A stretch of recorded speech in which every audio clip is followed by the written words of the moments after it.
Assassin's Creed Shadows is finally here, but before you get started, there are several settings you need to change to ensure you're getting the best experience possible, both visually and in terms of gameplay. These will apply to you whether you're on console or PC, so make sure to watch all the way through, as some of the later settings are especially useful. Also, a huge thank you to Ubisoft for providing the game ahead of release. Anyway, setting number 1 is under the Gameplay tab. Here, you'll want to enable area loot, which makes it so that instead of having to manually pick up every enemy loot drop that's near you, you can instead pick them all up at once with just a single button press, which is going to save so much time. Honestly, I've no idea why this is off by default, as it's such a handy option. Moving on, setting number 2 is under the difficulty tuning menu and is to increase the stealth difficulty to expert. Now, whilst this does make the stealth portions harder, it also enables all the new enemy behavior features that Shadows has introduced, and it's going to add a lot more strategy to stealth as a result. For instance, if you're in clear eyesight of an enemy,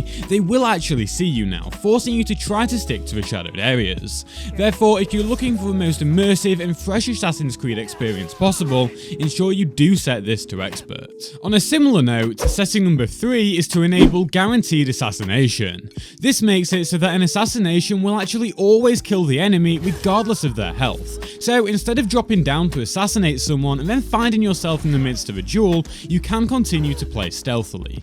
Do note that yes, this technically makes the game easier, but I've also found that it makes it much more rewarding and really helps bring that assassin fantasy to life. The skill trees do allow you to achieve similar behavior anyway, so this is more giving you access to the complete experience straight from the get-go. Moving on, the next few settings are all under the audio tab, with settings 4 and 5 being the audio glossary submenu.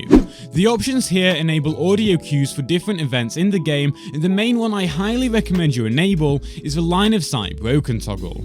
This will add an audio cue each time every enemy has lost sight of you, which is super useful during stealth if you ever revealed yourself at a prior point. The only other option here that is worth maybe enabling is the loot cue, which plays a hum whenever you're near uncollected loot, so you're less likely to miss it. That said, this specific cue can get a bit repetitive given the explorative nature of the game, so if you find that to be the case, maybe keep it off. Speaking of repetitive audio, the 6th setting is back in the main audio section and is to change music frequency to low.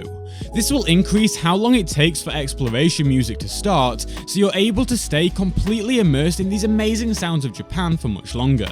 I think this is a great option that really lets you appreciate the phenomenal sound design without having to disable music entirely. Oh, and whilst we're in the audio menu, I should mention that if you're using a super high quality set of headphones or a top-end surround sound system, you should change dynamic range to full. Otherwise, you're best off leaving it at medium. Now, before we move on to the next settings, don't forget to add Assassin's Creed Shadows to your playing list on my new app, My Backlog. I've built My Backlog to be the ultimate game collection tracker and social platform, enabling you to beat your backlog quicker. It's easy to get started too, with automatic data importing from PSN, Xbox and Steam. My Backlog is now faster and better than ever, so please give it a try by downloading it for free with the link in the description.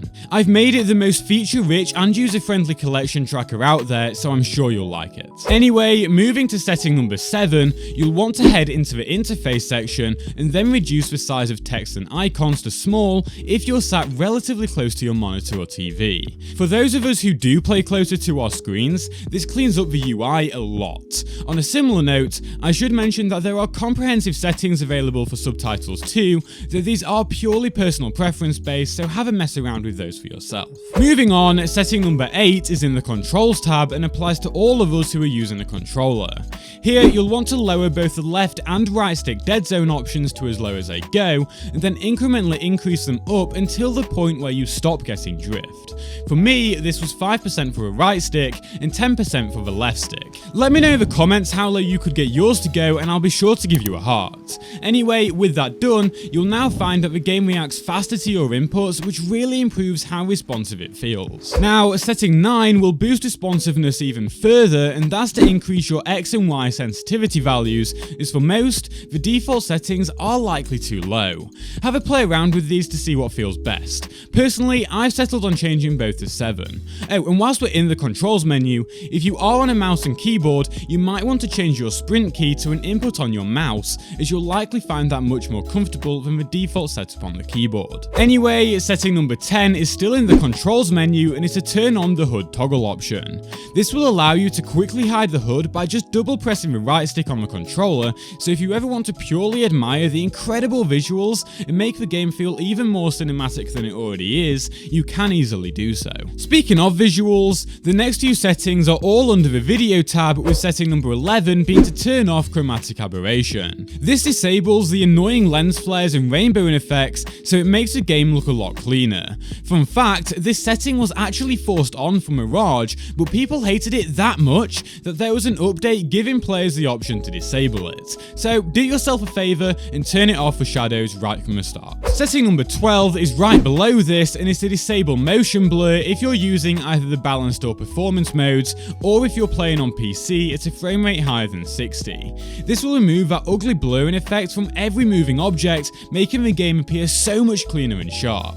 Just look at the difference here, it's really night and day. Oh, and just a quick bonus setting for PC players, I recommend you increase the FOV slider to around 110 to 115, as you'll be able to see so much more around you while still feeling perfectly immersed. Going back to the top of the video menu though, you'll find the 13th and 14th settings, which are the brightness and contrast sliders. If available to you, you'll want to increase both sliders to 7. After a lot of testing, I've found this makes the game look so much better on regular displays that aren't HDR compatible. If you are using a HDR TV or monitor though, then setting number 15 is to adjust the max luminance value to match your display's capabilities.